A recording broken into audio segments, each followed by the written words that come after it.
அனைவருக்கும் வணக்கம். நாம் இப்போது பார்க்க போவது நரிப்பல் என்ற சிறுகதையை. இதை எழுதியவர் வே. இறையன்பு. இவர் மாவட்ட ஆட்சியராக இருந்தவர். தமிழக அரசின் தலைமை செயலாளராக பணியாற்றியவர். அவர் பல சிறுகதை தொகுப்புகளையும் நாவல்களை எழுதியுள்ளார். அதில் ஒன்று நரிப்பல் என்ற சிறுகதை தொகுப்பு. அந்த தொகுப்பில் இடம்பெறக்கூடிய நரிப்பல் என்ற சிறுகதையை நாம் இப்போது பார்ப்போம்.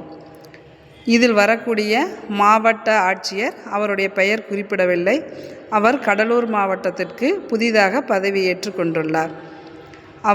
அவர் அலுவலகத்தில் திங்கட்கிழமை தோறும் மக்கள் தங்களுடைய குறைகளை தீர்க்கும் நாளாக அறிவிக்கப்பட்டுள்ளது. அதுபோல் அன்று இவர் வரும் அந்த திங்கட்கிழமை நாளும் மக்கள் கூட்டம் மிகுதியாக இருக்கின்றது. அதை பார்த்தவர் என்ன அவருடைய மன ஓட்டத்தில் நினைக்கிறார்னா, இப்படி ஒவ்வொரு திங்கட்கிழமையும் இவ்வளோ மக்கள் தங்களுடைய குறைகளை சொல்கிறாங்களே, இந்த குறைகளை நம்ம எப்போது தீர்க்க முடியும் அப்படின்ற ஆதங்கத்தோடு உள்ளே சென்று அவருடைய இருக்கையில் அமர்கிறார். அப்பொழுது அவருடைய உதவியாளர் கங்காதரன் வருகிறார். அவர் ஐயா, உங்களை பார்ப்பதற்காக நரிக்குறவர் சங்க தலைவனான பழனின்னு வந்திருக்கிறாரு, உங்களை பார்க்கணுன்னு சொல்கிறாரு அப்படின்னு சொல்கிறார். அப்போது மாவட்ட ஆட்சியர் அவரை உள்ளே வருமாறு அனுமதிக்கிறார். இந்த மாவட்ட ஆட்சியருக்கு எப்பொழுதும் நரிக்குறவர்கள் மீது ஒரு நம்பிக்கை உண்டு. என்னவென்றால், இந்த நரிக்குறவர்கள் தாங்கள் வங்கிகளில் பெற்ற கடன்களை முழுமையாக திருப்பி அடைத்து விடுவார்கள் என்ற நம்பிக்கை அவரிடம் உள்ளது. அதேபோல் பழனியும் உள்ளே வருகிறான். அவர் ஐயாவுக்கு தன்னை அறிமுகப்படுத்தி கொண்டதோடு தன் மக்களுடைய நிறைகுறைகளையும் கூறி செல்கிறான். இதேபோல் அடிக்கடி ஆட்சியரிடம் பார்க்கும் பழனிக்கு ஆட்சியரிடம் ஒரு மிகுந்த மரியாதை ஏற்படுகிறது. அதேபோல் ஆட்சியருக்கும் இந்த நரிக்குறவர்களுக்கு ஏதாவது செய்ய வேண்டும் என்ற எண்ணம் ஏற்படுகிறது.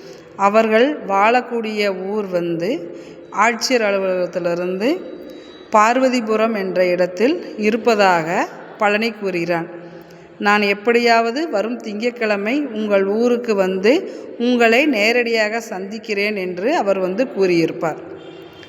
அந்த திங்கட்கிழமை வருவதற்குள்ளாகவே இவர்கள் கடன் பெற்ற வங்கியிலிருந்து வந்த அதிகாரி இந்த மாவட்ட ஆட்சியரிடம் முறையிடுகிறார். என்னவென்றால், கடனை இனி திருப்பி செலுத்துவதில் தாமதம் ஏற்படுகின்றது, நீங்கள் மேலும் அவர்களுக்கு கடன் கொடுக்க சொல்கிறீர்களே என்று கேட்க, அதை பற்றி ஆலோசனை செய்து கொண்டிருக்கிறார். இவர் வருவேன் என்று சொன்ன திங்கட்கிழமையும் வருகிறது. ஆனால் மாவட்ட ஆட்சியருக்கு பழனியின் மீது இருந்த கோபத்தால் அங்கே செல்வதற்கு அவர் தயங்குகின்றார். அப்பொழுது பார்வதிபுரத்திலிருந்து ஒரு செய்தி வருகிறது. என்னவென்றால், பழனியும் அவனுடைய மனைவியும் தற்கொலை செய்து கொண்டதாக. இதை அறிந்த ஆட்சியர் உடனே அந்த ஊருக்கு நேரடியாக செல்கிறார். அப்பொழுது ஆட்சியர் நினைக்கிறார், பழனி எப்படியும் தான் அங்கே வருவேன்னு சொன்ன நாளில் எப்படி தன்னை வர வச்சுட்டானே அப்படிங்கிற ஒரு நினைப்போடு அங்கே போய் பார்க்கும் பொழுது அவனும் அவனுடைய மனைவியும் விஷமருந்தி தற்கொலை செய்து கொண்டதை பார்க்கிறார். இப்பொழுது பழனியின் மீது இருந்த கோபம் அவருக்கு மாறி அவன் மீது இரக்கமும், இப்படி செய்துவிட்டானே என்ற ஆதங்கமும் ஏற்படுகிறது. தன் உதவியாளரிடம் பழனியினுடைய இறுதி சடங்குக்கு தேவையான உதவிகளை செய்துவிட்டு வரும்படி கூறிவிட்டு தன்னுடைய அலுவலகம் வருகிறார். அதேபோல் வந்தவர் ஓரிரு நாள்கள் கழித்து பழனியினுடைய அண்ணன் மகன் பாபு அவரை பார்க்க விரும்புவதாக உதவியாளர் கூற அவனை உள்ளே வரும்படி சொல்கிறார்.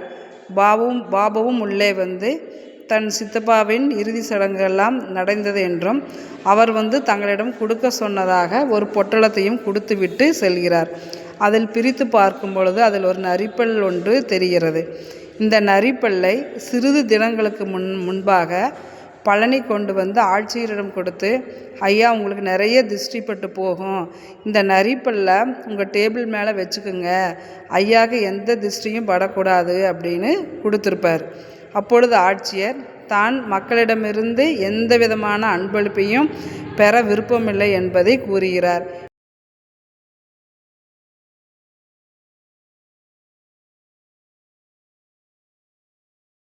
இப்பொழுதும் அந்த ஆட்சியரின் டேபிளில் அந்த நரிப்பல் இருக்கிறது. அவருக்கு திருஷ்டி பட்டுவிடக்கூடாது என்பதற்காக அல்ல, பலனின் நினைவாக. இத்துடன் கதை நிறைவடைகிறது.